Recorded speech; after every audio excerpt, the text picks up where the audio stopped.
안녕하십니까. 독서하는 마라토너 박종필입니다. 현재 시각은 2023년 7월 7일 금요일 밤 11시 24분입니다.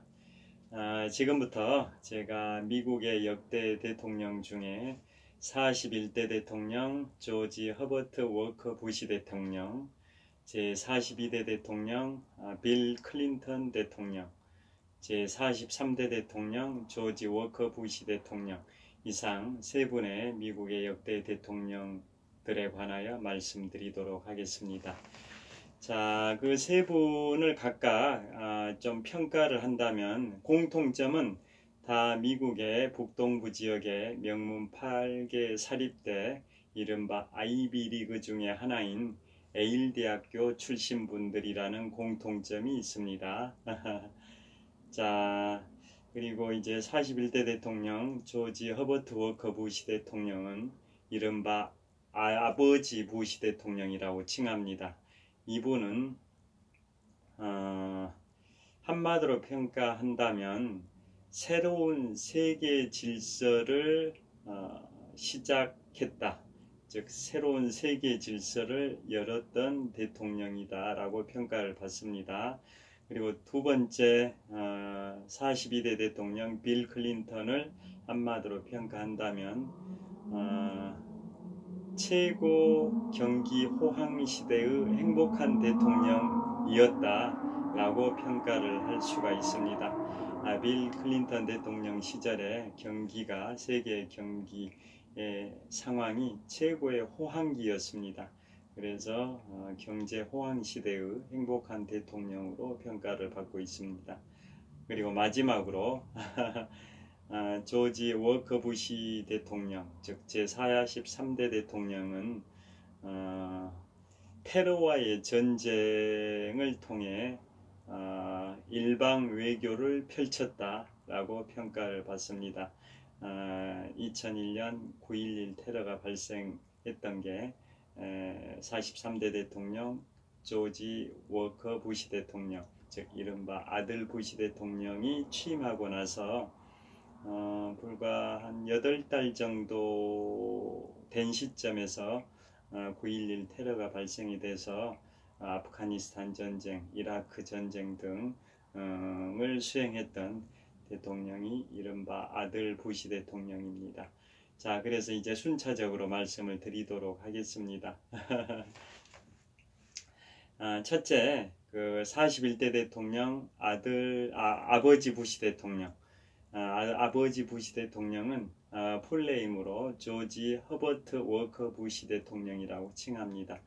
자, 이분은 미국 헌정사상, 즉 1789년 초대 대통령 조지 워싱턴 때부터 시작해서 현재 조 바이든 제46대 대통령까지 미국의 헌정 역사가 234년의 역사를 갖고 있는데요. 그 헌정 역사에서 한 가문에서 대통령을 두 사람을 배출한 가문이 총 4개 가문이 있습니다. 첫째, 2대 대통령 존 애덤스와 6대 대통령 존 퀸스 애덤스는 부자 관계입니다. 2대 대통령 존 애덤스가 아버지고 6대 대통령 존 퀸스 애덤스가 아들입니다. 그 다음에 9대 대통령 윌리엄 해리슨과 23대 대통령 벤저민 해리슨은 할아버지와 손자 관계입니다. 9대 대통령 윌리엄 해리슨이 할아버지, 23대 대통령 벤저민 해리슨이 손자, 그런 관계입니다. 세 번째, 26대 대통령 시어도 루즈벨트 대통령과 32대 대통령 프랭클린 루즈벨트 대통령은 오촌 당숙과 오촌 조카, 그런 관계입니다. 즉 26대 대통령 시어도 루즈벨트가 오촌 당숙이고 32대 대통령 프랭클린 루즈벨트 대통령이 오촌 조카, 그런 관계입니다. 마지막으로 오늘 말씀드릴 41대 대통령 조지 허버트 워커 부시 대통령이 아버지고 43대 대통령 조지 워커 부시 대통령이 아들입니다. 그래서 미국의 역대 대통령 중에 한 가문에서 2명의 대통령을 배출한 가문이 총 4개 가문이라고 소개를 해드렸는데요. 그 중에 41대 대통령 조지 허버트 워커 부시와 43대 조지 워커 부시, 이 두 분이 그 중에 하나의 가문이고, 이분들은 이제 부자 관계인데요. 아까 말씀드린 시어도 루즈벨트하고 프랭클린 루즈벨트, 이런 분들은 오촌 당숙과 오촌 조카니까 그래도 거리가 좀 먼 거죠. 아주 직계는 아닌 거지 않습니까? 그리고 9대 윌리엄 해리슨과 23대 벤저민 해리슨은 할아버지와 손자 관계니까 직계이긴 하지만 할아버지 손자 관계는 이촌이죠. 이촌. 그에 반해서 2대 대통령 존 애덤스, 6대 대통령 존 퀸시 애덤스는 부자 관계니까 그야말로 일촌이죠. 일촌. 그 다음에 오늘 말씀드릴 41대 대통령 조지 허버트 워커 부시, 43대 조지 워커 부시, 이 두 분 관계도 부자 관계니까 일촌이죠. 일촌. 그러니까 부자 관계 대통령이 정말 되기가 쉽지 않은 거죠. 그런데도 미국의 역대 헌정 역사에서 부자 대통령이 총 2쌍이 탄생했다라는 겁니다. 그런데 2대 대통령 존 애덤스와 6대 대통령 존 퀸시 애덤스는 부자 관계이긴 하지만 두 사람 다 재선에 실패했습니다. 딱 4년씩밖에 못했습니다.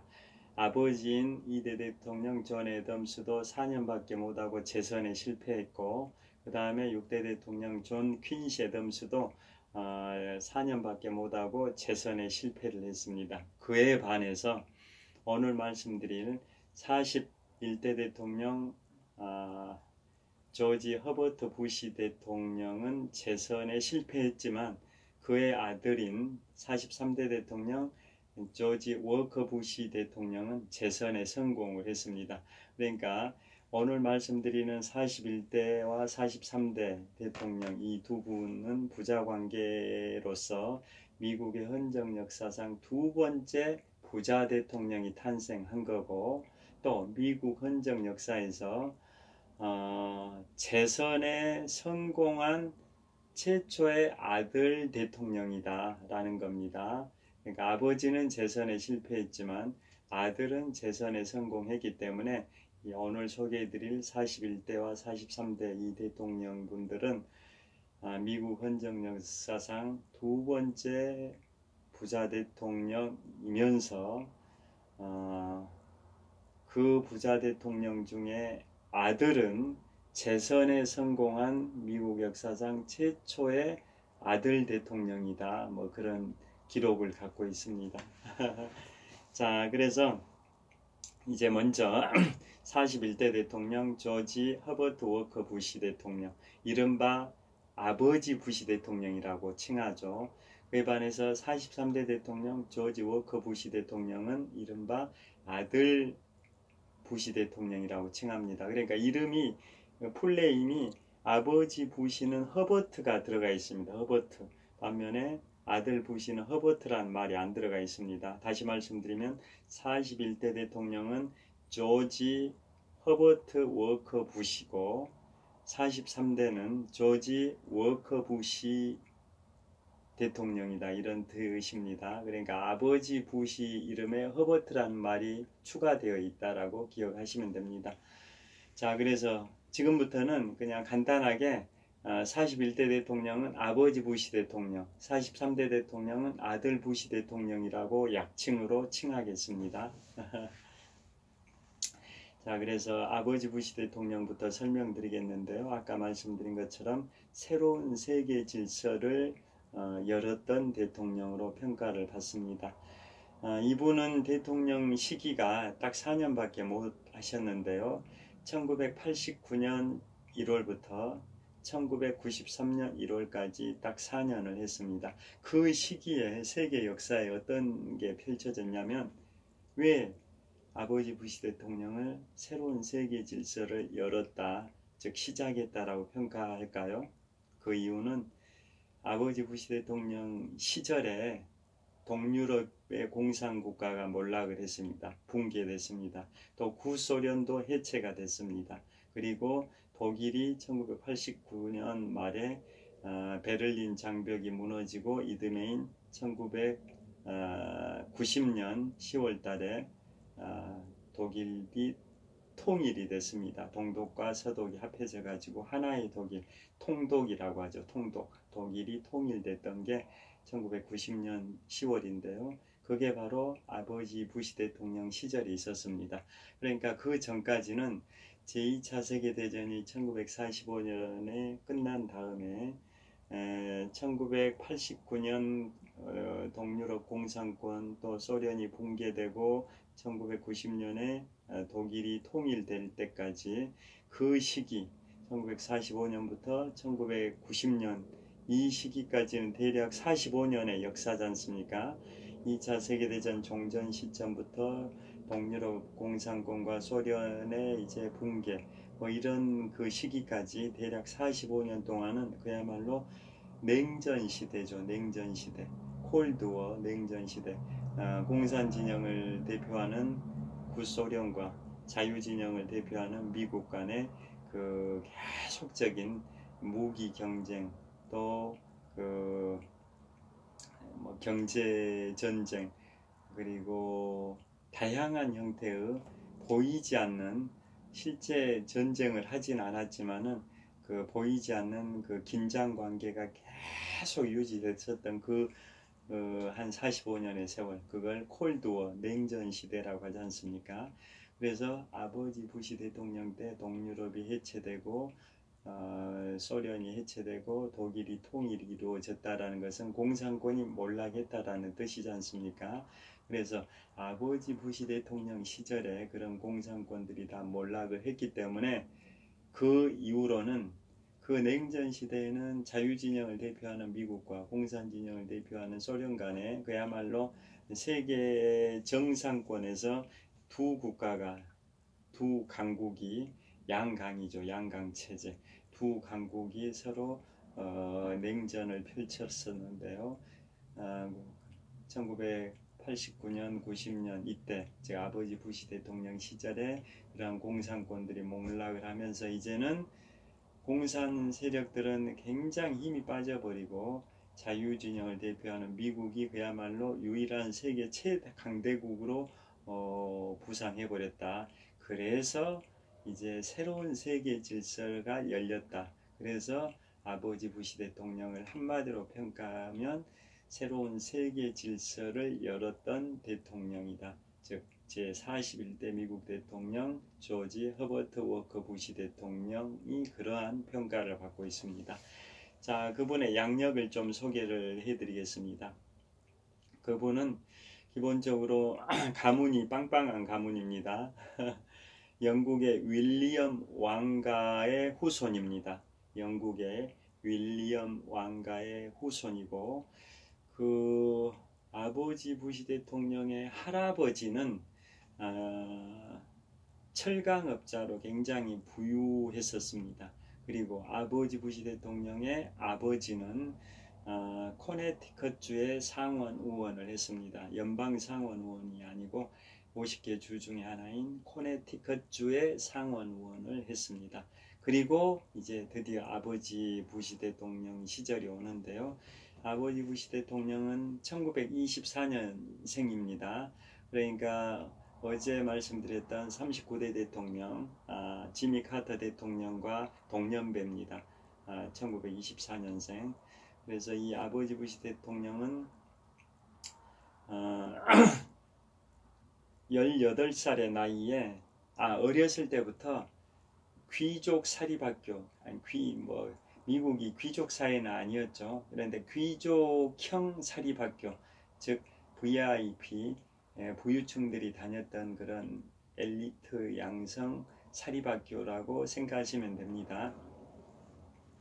아버지 부시 대통령 그런 식으로 명문 사립학교를 다녔었고 그 다음에 18살의 나이에 미국의 북동부 지역의 명문 8개 사립대 중에 하나인 에일 대학교 경제학과에 합격을 합니다. 18살의 나이에. 그런데 1924년생이니까 18살의 나이면 1942년이죠. 1942년.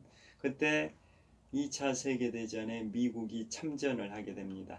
자, 원래 2차 세계대전은 1939년 9월 1일 독일이 폴란드를 침공하면서 2차 세계대전이 발발이 됐는데요. 그때는 이제 유럽 전선이 이렇게 전쟁 상황이 됐던 거고, 그에 반해서 2차 세계대전의 일부인 태평양 전선은 아직 발발이 안 됐죠.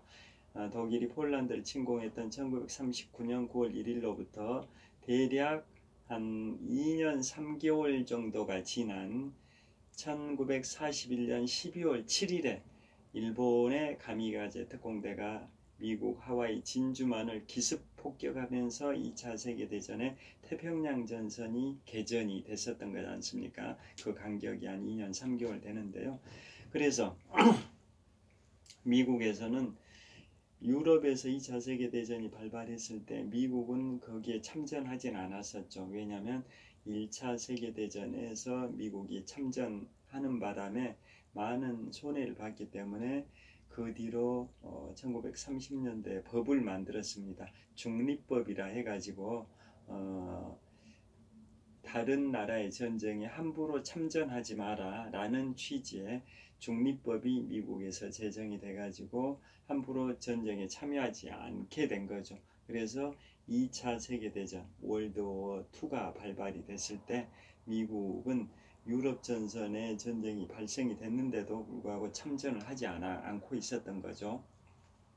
그런데 유럽 전선 발발 시점으로부터 2년 3개월이 지난 1941년 12월 7일에 일본의 가미가제 특공대가 미국 하와이 진주만을 기습 폭격하니까 이제는 미국도 참전하지 않을 수가 없게 돼버린 거죠.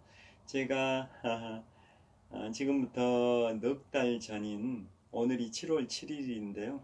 넉 달 전인 3월 6일에 넉 달 전인 3월 6일에 이 책을 출간을 했었습니다. 제2차 세계대전 월드워 2인데요. 이 두께도 굉장히 두껍습니다. 두께가 466페이지나 됩니다. 그래서 여기에도 소개가 되어 있듯이 2차 세계대전이 요즘 전쟁 영화의 단골 소재가 되고 있는데요.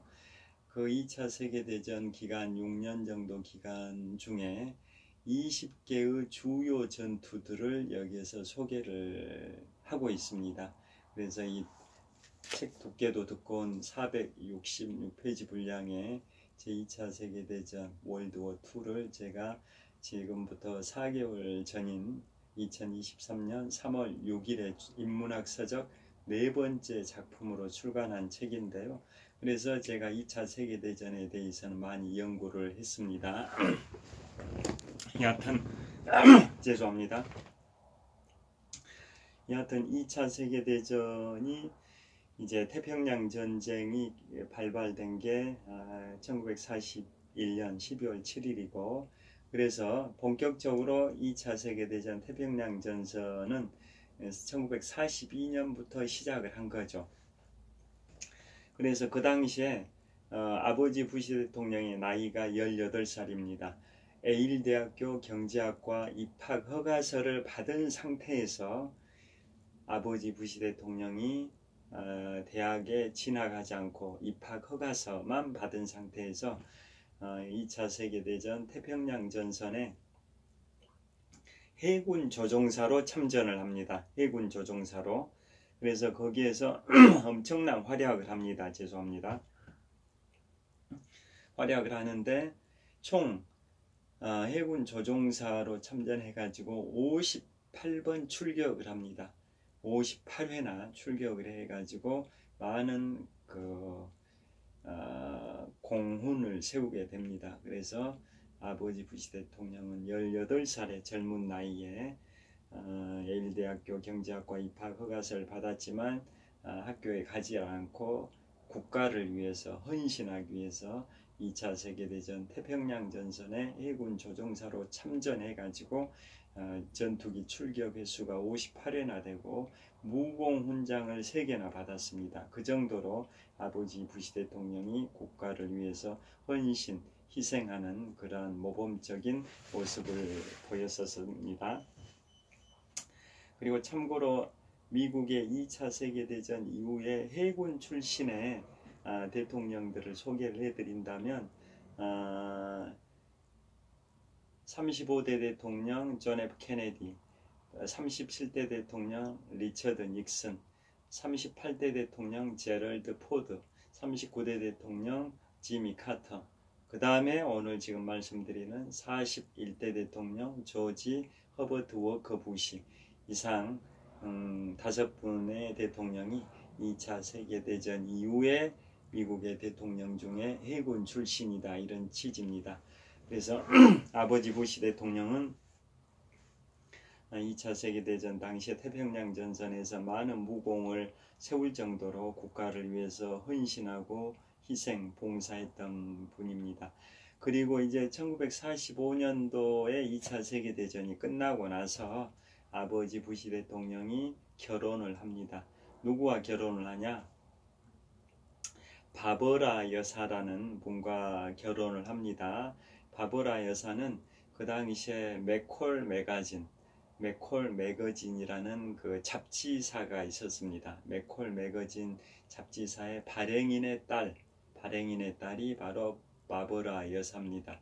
그래서 그분과 1945년에 결혼하니까 1924년생인데 1945년에 결혼했으니까 21살의 젊은 나이에 결혼을 한 겁니다. 그리고 이듬해 태어난 분이 바로 아들 부시 대통령입니다. 아들 부시 대통령이 1946년생입니다. 참고로 1946년생 미국 대통령들이 몇 분 있습니다. 43대 대통령을 하게 되는 조지 워커 부시 대통령, 즉 아들 부시 대통령, 그 다음에 제42대 대통령 빌 클린턴도 46년생이고 또 45대 대통령을 지냈던 도널드 트럼프 대통령도 46년생이고 대한민국에서는 노무현 전 대통령님도 46년생입니다. 여하튼 미국의 역대 대통령 중에 46년생이 오늘 말씀드리는 43대 대통령인 아들 부시 대통령, 그 다음에 42대 대통령 빌 클린턴, 그 다음에 45대 대통령 도널드 트럼프, 이 세 분이 1946년생 동년배들인데요. 참고로 각각 한 달씩 생일이 차이가 있습니다. 가장 생일이 빠른 분이 45대 대통령 도널드 트럼프가 1946년 6월 14일 생이고, 그 다음에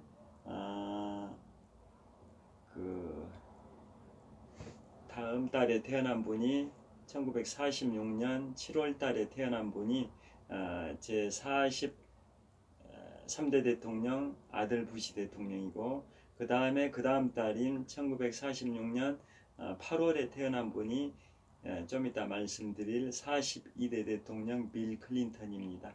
그런 식으로 한 달씩 생일 차이가 있는데 출생 연도는 1946년생으로 동일합니다. 그런데 역순으로 대통령을 한 거죠. 가장 생일이 늦은 1946년 8월생인 빌 클린턴이 가장 먼저 대통령을 했죠. 42대 대통령 빌 클린턴. 그분은 미국의 역대 대통령 중에 세 번째로 젊은 나이의 대통령이 된 분이 42대 대통령 빌 클린턴입니다. 그분이 1946년 8월생이고요. 그 다음에 그보다 한 달 먼저 태어난 1946년 7월생인 아들 부시 대통령은 43대 대통령이고, 그보다 한 달 먼저 태어난 1946년 6월생인 도널드 트럼프는 제 45대 미국 대통령인 겁니다. 자, 여하튼 아버지 부시 대통령이 이제 1945년에 결혼하고 46년에 아들 부시 대통령을 출산을 하게 되고요. 그 다음에 이분은 처음에 정치 활동을 하기 전에 대통령 되기 전에 정치 활동의 역정을 좀 설명을 드리면, 이분이 아까 말씀드린 것처럼 예일대학교 경제학과를 나왔었고요. 또 출신주는 매사추세츠 주입니다. 미국의 초창기 1620년에 미국의 역사가 시작됐던 매사추세츠, 보스턴이 있는 매사추세츠 주 출신이 아버지 부시 대통령입니다. 그리고 이분은 정치 양력을 소개해드리면 제37대 미국 대통령 리처드 닉슨 대통령 시절에, 리처드 닉슨은 공화당으로 37대 대통령을 했는데요. 미국 헌정 역사상 유일하게 사임했던 분이 바로 37대 대통령 리처드 닉슨입니다. 이 리처드 닉슨은 1968년에 당선되고 69년 1월부터 74년 8월 9일 대통령직을 워터게이트로 사임할 때까지 약 한 5년 7개월 정도 대통령을 했던 분이 37대 대통령 리처드 닉슨인데요.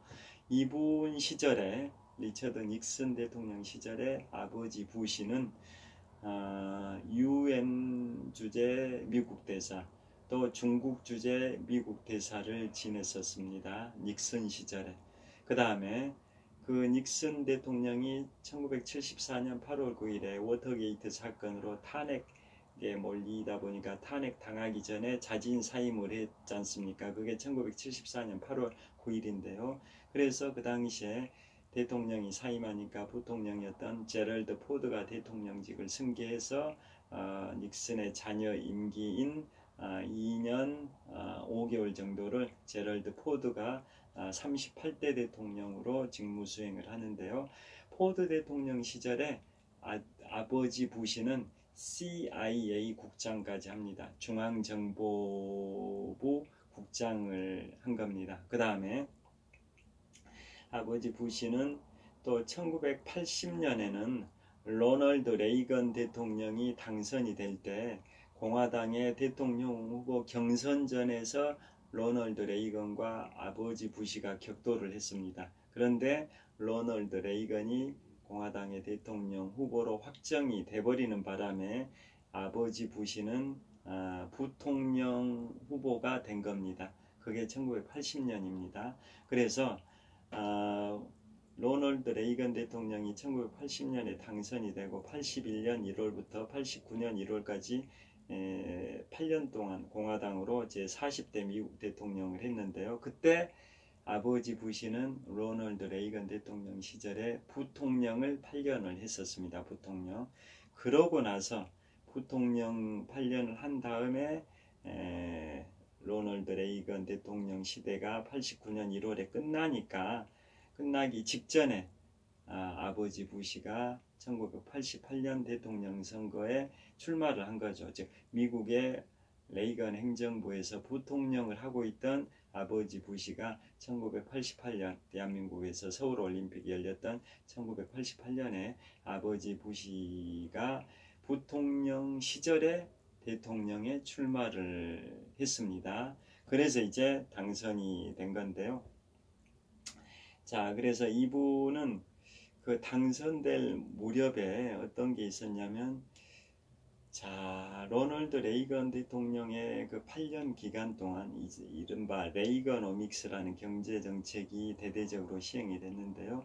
핵심 골자는 세금을 줄여주는 겁니다. 어제 촬영 때 말씀드렸듯이 개인이든 기업이든 세금을 줄여주는 감세 정책을 펼쳐가지고 세금이 줄어들면 개인들은 소비가 증가하고 또 기업들은 투자가 증가하고, 그러면은 이제 기업들이 개인들이 소비 증가하면 물건을 시장에서 많이 사니까 공장은 계속 더 가동률을 높일 거고, 또 기업들도 세금을 줄여주니까 투자를 많이 하게 되면 그만큼 또 고용 창출이 많이 일어나고, 그러면 경제가 선순환 구조로 흘러갈 수 있다라는 게 핵심 감세 정책의 그 핵심 골자인데요. 그게 레이건 대통령 시절에 추진이 됐죠. 그런데 세금을 줄여주다 보니까 국가의 재정이 바닥이 나버리는 거죠. 세수가 줄어들어서. 그래서 레이건 정부 시절에 국가 채무가 국채를 발행하니까 국가 채무가 폭증을 했습니다. 그것도 천문학적으로 폭증을 했습니다. 레이건 대통령 임기 8년 동안 국가 채무가 폭증을 했는데요. 그 전에 임기 시작 전에는 국가 채무가 9억 달러에 불과했는데 레이건 정부 8년이 끝날 무렵에는 국가 채무가 천문학적으로 증가해서 9억 달러가 2조 7천억 달러로 증가를 해버립니다. 9억 달러가 2조 7천억 달러로 폭증을 해버렸다. 천문학적으로 증가를 해버렸다라는 겁니다. 그래서 레이건 정부 시절에는 재정 적자가 그렇게 심했고 그 다음에 수출보다 수입이 더 많았습니다. 그러니까 경상수지도 적자였습니다. 그래서 그 두 가지 다 적자, 재정적자, 재정수지 적자, 경상수지 적자. 그래서 그 두 가지 적자라 해서 쌍둥이 적자라고 했습니다. 쌍둥이 적자. 그런데 이제 1983년 무렵 레이건 정부가 1981년 초부터 1989년 초까지 8년 동안 대통령을 했는데요. 그 초중반 시절인 1983년에 세계 경기가 좀 호황으로 전환이 되다 보니까 이제 또 레이건 정부 중반 이후에는 경제가 많이 호전이 되긴 했지만은 국가 채무가 어마어마하게 폭증을 해버린 상황에서 정권을 후임자인 아버지 부시한테 정권을 넘겨준 겁니다. 그래서 아버지 부시 입장에서는 너무나도 국가 부채가 눈덩이처럼 쌓여있는 상태에서 정권을 인수받다 보니까 도저히 세금을 올리지 않고는 국가를 유지하기 어렵다라고 아버지 부시 대통령은 판단을 했습니다. 그래서 레이건 행정부에서는 국민들한테 세금을 깎아주면서 앞으로 세금 인상은 없다라고 선언했는데 그 시절에 부통령을 했던 아버지 부시가 이제 대통령이 돼가지고는 레이건 정부 시절에 그 약속을 이제 파기를 합니다. 지킬 수가 없게 된 거죠. 너무나도 세금 수입이 줄어들어 가지고 국가 재정이 유지가 안 되니까 국가 채무 2조 7천억 달러 이걸 감당하기가 어려우니까 어쩔 수 없이 세금을 올려버리게 된 겁니다. 세금을 올려버리니까 국민들이 반발이 심한 거죠. 세금 레이건 정부 8년 동안 계속 세금이 낮은 수준이었는데 새로운 정부인 아버지 부시 행정부가 들어서면서 세금이 갑자기 늘어나니까 국민들의 반발이 엄청나게 커져버린 거죠. 그런 상황이 전개가 되는데요. 그래서 아버지 부시가 사실상 재선에 실패했다고 볼 수가 있습니다. 재선에. 자, 그래서 아버지 부시 대통령이 그렇게 당선이 돼가지고 취임했을 때 89년 1월에 취임했을 때 국가 부채가 엄청나게 증가한 폭증한 상황에서 대통령직을 이제 시작을 하게 된 거고 그 취임 초년도인 89년 12월 달에 가장 큰 아버지 부시 행정부의 그 위기가 뭐가 찾아오냐면 그게 바로 파나마 사태가 있습니다. 파나마.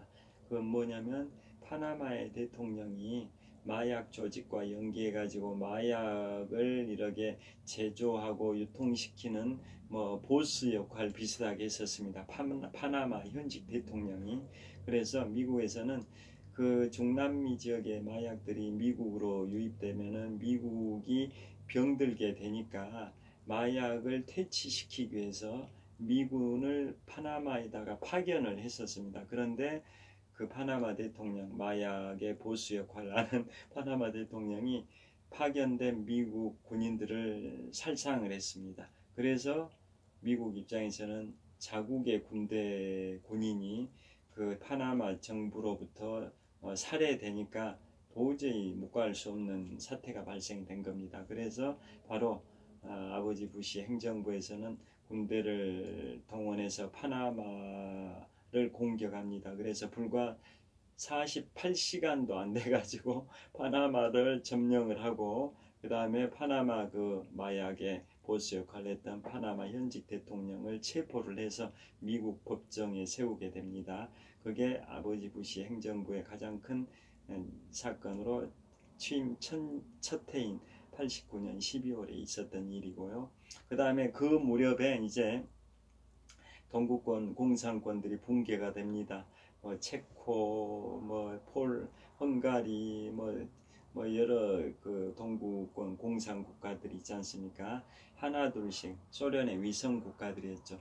하나둘씩 붕괴가 되고 89년 11월 달에 11월인가 12월인가는 89년 11월 또는 12월에 바로 베를린 장벽이 무너지죠. 독일의 베를린 장벽. 그 다음에 이듬해인 1990년 10월에는 독일이 통일이 되죠. 동독과 서독이 하나의 독일로 통일.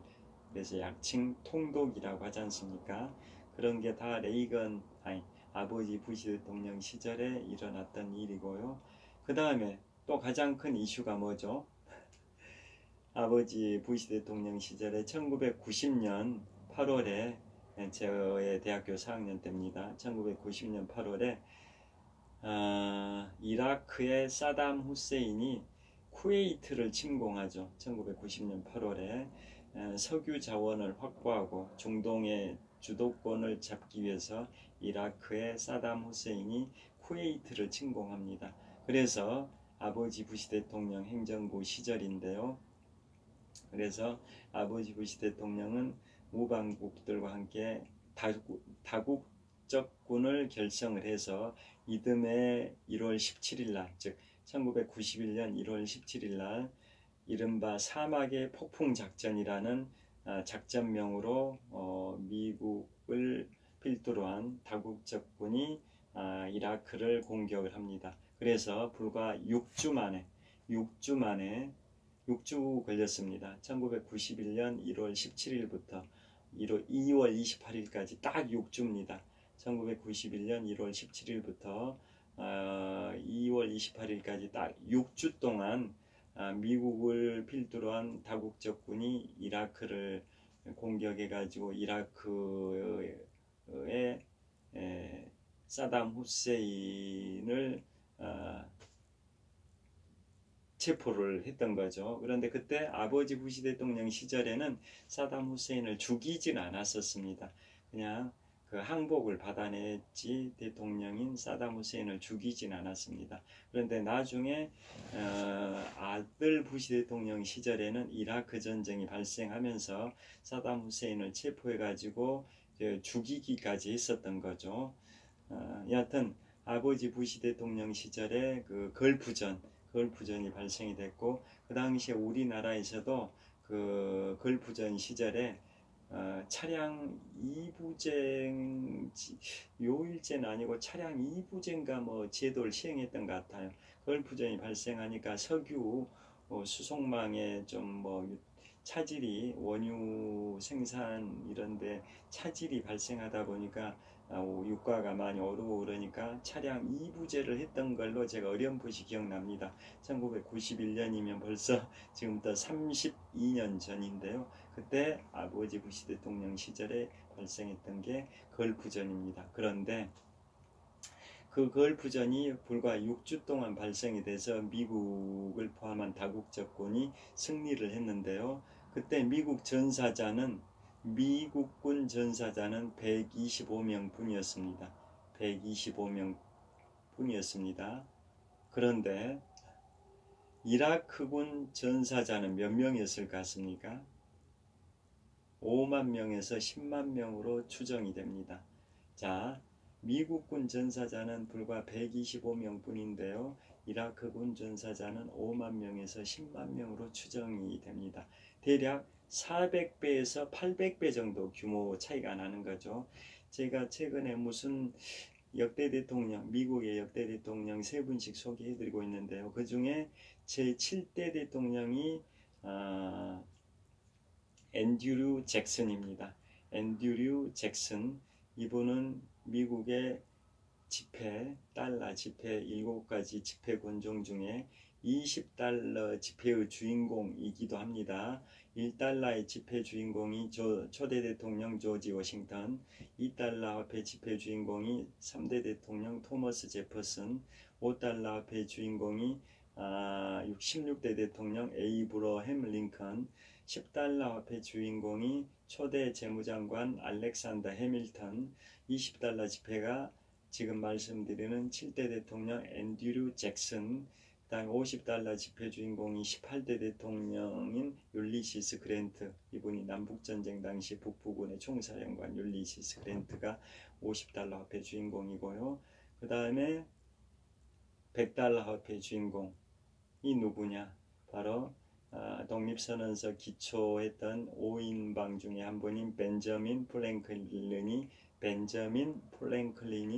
바로 100달러 화폐 주인공입니다. 이 중에 20달러 화폐 주인공이 7대 대통령 앤드류 잭슨인데요. 앤드류 잭슨은 어떤 인물이냐면 7대 대통령을 했을 뿐만 아니라 1815년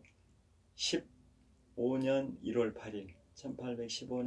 8일 미영전쟁 2년 6개월 기간이 끝났음에도 불구하고 1814년 12월 23일 날 파리 조약을 통해서 미영전쟁이 미국의 승리로 끝났는데요. 그 당시에 통신이 발달되지 않았다 보니까 전투 현장에 그 전쟁이 끝났다라는 게 전달이 안 돼서 그 전쟁 끝난 때로부터 2주 정도 지난 이듬해 1815년 1월 8일 전후로 미국의 남부 지역의 뉴올리안스에서 뉴올리안스 전투가 발생이 됩니다. 그때 미국군 총사령관이 바로 7대 대통령이 되는 앤드류 잭슨인데요. 그 미국의 앤드류 잭슨이 주도했던 미국군이 영국군을 괴멸을 시키고 승리를 했습니다. 미영전쟁이 끝났다라는 그 전달을 받지는 못한 상태에서 전쟁이 끝나고 2주 정도나 지났는데도 전달을 못 받고 1815년 1월 8일 전후로 뉴올리안스 전투가 발생이 돼서 그때 영국군 전사자가 2037명입니다. 그에 반해서 미국군 전사자는 21명밖에 안 됩니다. 1%, 100분의 1밖에 안 되죠. 영국군 전사자가 2037명, 미국군 전사자는 불과 21명, 100분의 1밖에 안 됩니다. 100대 1 정도 전사자 차이가 있는데요. 지금 그런데 걸프전에서 미국군 전사자하고 이라크군 전사자는 미국군 전사자가 6주 동안이죠. 1991년 1월 17일부터 2월 28일까지 6주 동안 사막의 폭풍작전 등 그런 작전을 통해서 그 걸프전에서 미국이 승리를 했는데 미국군 전사자는 125명, 이라크군 전사자는 5만 명에서 10만 명으로 추정되니까 미국군 전사자의 약 400배에서 800배 정도 된다라는 겁니다. 뉴올리안스 전투의 100배 차이보다 훨씬 더 큰 차이로 걸프전에서 미국이 승리했습니다. 그래서 최근에 발생된 전쟁이지 않습니까? 1991년이니까 지금부터 32년 전에 발생됐던 그 전쟁, 현대의 최첨단 무기들이 총동원됐습니다. 패트리어트 미사일 등 폭격기, 전투기들, 현대 첨단 무기들이 총동원된 전투가 걸프전으로 평가를 받고 있는데 그게 바로 아버지 부시 대통령 시절에 있었던 전쟁입니다. 자, 그래서 경제 그러게 군사 외교적 측면에서는 아버지 대통령이 그러게 이겨버리니까 지지도가 89%까지 육박합니다. 89%. 굉장히 지지도가 높은 거죠. 그런데 경제는 안 좋았습니다.